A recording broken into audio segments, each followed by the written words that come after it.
je tiens surtout à dire que nous condamnons fermement et sévèrement ces attaques ignobles d'une violence inouïe sur ces personnes, sur ces êtres humains, parce que avant d'être des Africains, ce sont des êtres humains. Ce qui s'est passé au Maroc, parce que selon nos informations, il y a plus d'une centaine de morts, comme vient de le rappeler la sœur Linda. Mais votre question, vous savez, ce qu'il faut dire aux téléspectateurs, c'est que après ce drame, nous avons pris la parole, nous avons condamné. Mais cette fois-ci, la Ligue de défense noire africaine, nous avons décidé de déposer plainte, d'aller juridiquement contre les autorités marocaines et aussi les autorités espagnoles. Et pour cela, nous sommes en train de voir avec nos partenaires comment on peut formaliser cette plainte-là avec des avocats marocains, mais aussi nos avocats qui sont ici en France, pour voir si au niveau de l'Europe, on peut déposer une plainte. Parce que ça, c'est très important pour nous. Il ne faut pas seulement s'indigner sur les réseaux comme d'habitude et ensuite chacun continue sa route. Mais votre question, c'est une très bonne question.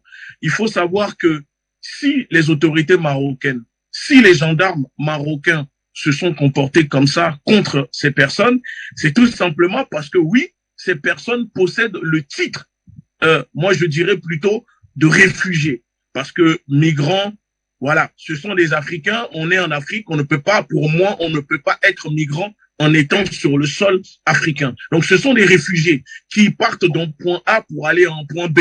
Sauf que arrivés au Maroc, on les empêche. Pourquoi ces personnes se retrouvent bloquées au Maroc? Moi, je parle avec plein de jeunes depuis cette histoire qui m'envoient des vidéos, des témoignages. Il y a encore des jeunes là qui nous ont envoyé, qui nous disent qu'ils sont, on va les amputer, parce que là, on parle des morts, mais il y a énormément de blessés. Et ces blessés, parmi ces blessés, il y a des amputés, des personnes qui seront handicapées à vie. Alors, qu'est-ce qu'on fait pour eux? Étant donné le comportement des autorités marocaines, aujourd'hui, le monde entier a vu cette barbarie, mais ça ne date pas de quelques jours. Cette violence inouïe que subissent les réfugiés au Maroc, ça a toujours existé. Ça a toujours existé. Posez la question, demandez à ces jeunes qui sont là-bas, ils vous diront. Moi, il y a des jeunes qui viennent me parler et qui ont même peur de venir me parler en me disant, vous savez, ici, c'est une mafia au niveau des autorités parce que les puces que nous avons, nos puces téléphoniques sont surveillées et en fonction des messages que vous envoyez ou que vous diffusez sur les réseaux sociaux, il y a les personnes des renseignements qui viennent vous chercher. Et on nous dit même que les vidéos, témoignages, les preuves que certains jeunes disposent dans leur téléphone se font effacer à distance par les renseignements, étant donné que les puces sont contrôlées, sont surveillées au Maroc. Donc cette brutalité, moi je dirais même que ce sont des méthodes machiavéliques couplées à des violences inouïes sur des êtres humains, parce que ces personnes sont des réfugiés subsahariens, c'est-à-dire des réfugiés négro-africains. Et cette politique-là que applique le Maroc ne tombe pas du ciel. Il faut rappeler aux téléspectateurs qui nous écoutent que le Maroc est devenu le cheval de Troie des gouvernements occidentaux, des gouvernements européens.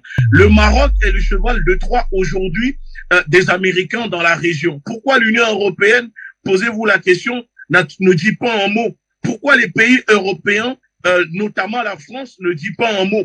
Tout simplement parce que au nom de soi-disant la lutte contre le terrorisme, n'oublions pas que le Maroc joue un rôle très, comment dire, crucial pour les Européens, parce que le Maroc, soi-disant, fournit des renseignements au gouvernement européen qui, soi-disant, lutte contre le terrorisme. Donc, au nom de quelques renseignements que les autorités marocaines fournissent aux pays européens, les pays européens ferment les yeux sur les barbaries des autorités marocaines. Et nous appelons, nous invitons aussi les personnes à faire une différence entre les autorités marocaines et la société civile marocaine. Parce que ces vidéos qui sont sorties, c'est grâce à des associations marocaines, des Marocains qui se sont indignés, qui s'indignent, qui ont alerté, qui nous ont alertés sur ces vidéos. Et si les autorités marocaines se comportent ainsi, c'est aussi tout simplement parce qu'il y a une politique migratoire mise en place entre l'Union européenne et le Maroc, défendue, plaidée par qui? Par Pedro Sanchez, la personne dont le camarade vient de citer dans sa déclaration, l'Espagnol, qui a plaidé et qui plaide auprès de l'Union européenne pour cette politique migratoire des autorités marocaines. C'est celui qui a plaidé aussi pour la reconnaissance du conflit qui existe au niveau du Sahara, je pense, quelque chose comme ça. Et surtout, c'est lui qui a plaidé aussi pour que l'Union européenne donne de l'argent aux autorités marocaines pour bloquer les réfugiés qui sont en partance vers l'Europe. Et je dis, les chiffres, c'est plus de 148 millions d'euros que l'Union européenne débloque, donne aux autorités marocaines pour bloquer les réfugiés au niveau du Maroc, entre la frontière, dans la colonie de Mélina, qui est une colonie, parce que c'est une colonie que l'Espagne possède, qui, normalement, c'est un territoire qui appartient au Maroc, à l'Afrique, mais que l'Espagne colonise. Donc, si les autorités marocaines se comportent ainsi, en tuant des êtres humains, en piétinant, on les a vus en train de tabasser, mais d'une violence insupportable, inouïe, des cadavres qui sont déjà à même le sol.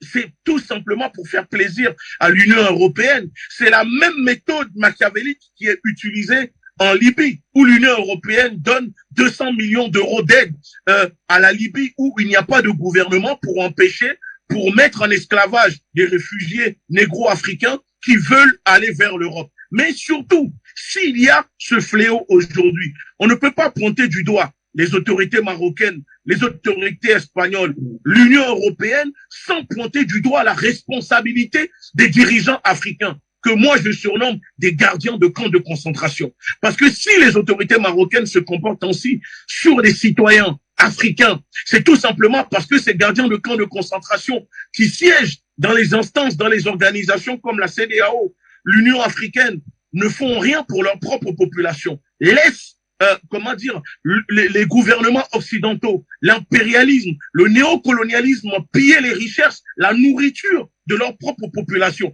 C'est ça qui pousse ces jeunes à partir vers l'immigration. Même si nous disons à ces jeunes, ne prenez plus de risques, restez chez vous, parce que oui, nous le disons aussi à ces jeunes, rien ne vaut de prendre autant de risques, de finir comme ça, de se faire tuer au Maroc, en Libye, dans le désert ou même dans la Méditerranée. Mais c'est parce que les dirigeants, les gardiens de camps de concentration qui dirigent leur pays ne font rien et laissent ces jeunes.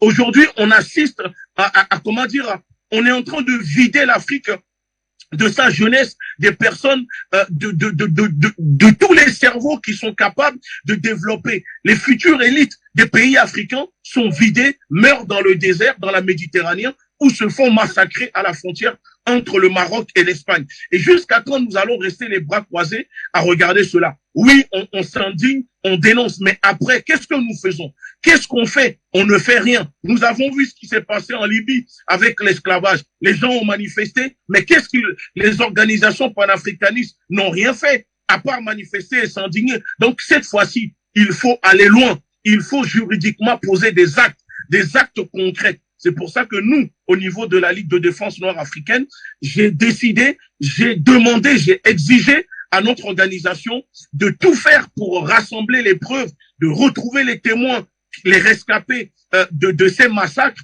qui sont blessés ou qui ont perdu des êtres humains, des enfants, des cousins, des pères de famille, retrouver les familles pour constituer un dossier et déposer une plainte. Ça ne se fera pas au bout d'une semaine, au bout de 2 semaines, mais peu importe le temps que ça prendra, il faut attaquer les autorités marocaines devant les instances judiciaires, que ce soit de la CEDEAO, de l'Union européenne, de partout. Il faut attaquer et poser des actes concrets. Mais surtout, dire aux dirigeants africains qu'il est temps qu'ils prennent leurs responsabilités. Parce que ces drames-là, moi quand je vois par exemple les déclarations de l'ambassadeur camerounais au Maroc, qui fait des déclarations, mais des déclarations saugrenues, des propos insupportables. Limite, il fait, il lèche les bottes du roi du Maroc, il fait les éloges du roi du Maroc en disant que on ne peut pas accuser les autorités marocaines parce que le roi du Maroc, en matière de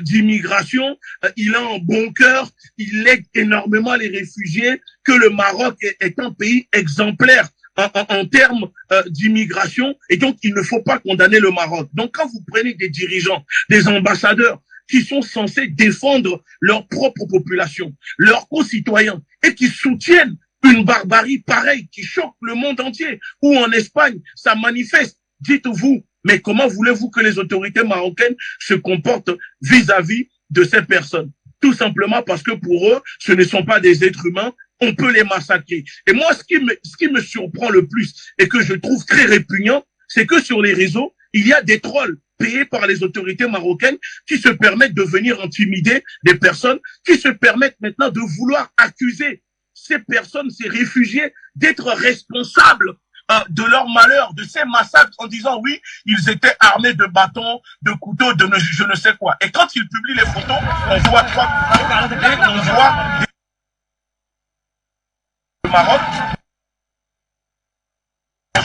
pour pouvoir grimper les grilles. Parce que c'est très coupant, ces barbelés. Ce ne sont pas des crochets pour aller se battre contre des gendarmes qui sont armés. Ce ne sont pas des bâtons pour aller taper sur des gendarmes, mais pour appuyer les barbelés et pouvoir sauter. Et donc, quand je vois on essaye maintenant de discréditer ces personnes en disant, mais regardez, ils avaient des bâtons, ils avaient des armes, et donc c'est tout à fait, non, ça ne légitime pas, ça ne normalise pas ce qui s'est passé. Parce que si c'était entre la frontière franco-belge et que des Noirs ou des Africains se sont fait massacrer ainsi, les gens, les mêmes là qui viennent dire, ah mais regardez, ils ont des bâtons, ils n'allaient pas dire la même chose. Et qu'est-ce qu'on doit dire des réfugiés marocains qui sont ici en France, qui traînent à Paris, qui agressent des Français toute la journée, qui mettent des coups de couteau à des Français toute la journée? Ce n'est pas pour autant que les policiers français leur tirent dessus ou les massacrent, etc. Parce que oui, il y a des réfugiés marocains qui agressent des citoyens ici en France, nous les connaissons, mais on doit les traiter autrement. Ça ne mérite pas de telle barbarie, de telle sauvagerie. Moi, je reçois des menaces de mort parce que nous avons partagé ces vidéos-là sur Instagram qui font le tour du monde, repartagées par des célébrités afro-américaines. Donc, il y a des Marocains, certains Marocains qui viennent me tomber dessus, qui sont en train de... Mais moi, ça ne m'intimide pas. Ce n'est pas la peine de venir me parler ou de m'intimider ou de me menacer. Ça ne marche pas sur moi. Les faits sont là, il y a une réalité et il faut l'accepter. Et nous distinguons les autorités à la population civile marocaine qui, une partie, n'est pas d'accord de ce qui se passe. Donc ça, il faut savoir faire la différence. Vous, cher Behenzine, vous êtes président de la Ligue de défense noire africaine, je le rappelle. Alors on va peut-être, si c'est possible, pourquoi pas tout à l'heure écouter les téléspectateurs qui nous suivent. Mais avant, je reviens vers vous.